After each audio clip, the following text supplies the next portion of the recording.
BNP প্রথম এক সপ্তাহতেই তো আইসা উল্টাপাল্টা কাজ শুরু করে দিয়েছে। আমি তো আমার প্রিয় ভাগিনা তারেক রহমানের উপর অনেক আশা ভরসা করে তাকে প্রধানমন্ত্রী বানিয়ে দিছি। এখন 6 মাস তাকে সময় দিয়েছি, বলছে এটা হানিমুন পিরিয়ড। হানিমুন পিরিয়ডে যদি উল্টাপাল্টা কিছু বোঝা যায় 6 মাসের মধ্যে, তারপর বোঝা যাবে। শেখ হাসিনার মতো আমার প্রিয় হাসুয়াপা স্বৈরাচারী সেজে গেছে, অত্যাচারী হয়েছে, ব্যাংকের টাকা লুটপাট করেছে, আরও অনেক তার নামে বদনাম, গণতন্ত্র হত্যা করেছে। তাই তাকে লৌহ মানবিকা উপাধি দিয়েছিলাম, দি iron lady of the world.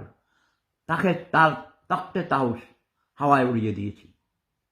আর শেখ হাসিনার কাছে তারেক জিয়া ইজ ছোট্ট শিশু, ঠিক আছে না?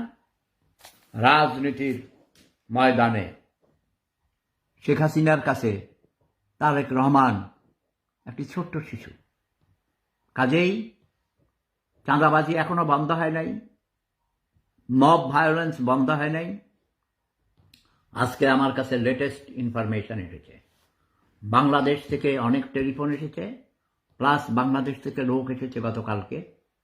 আমার অত্যন্ত পরিচিত ঘনিষ্ঠ আপন লোক বাংলাদেশ থেকে এসেছে এখানে।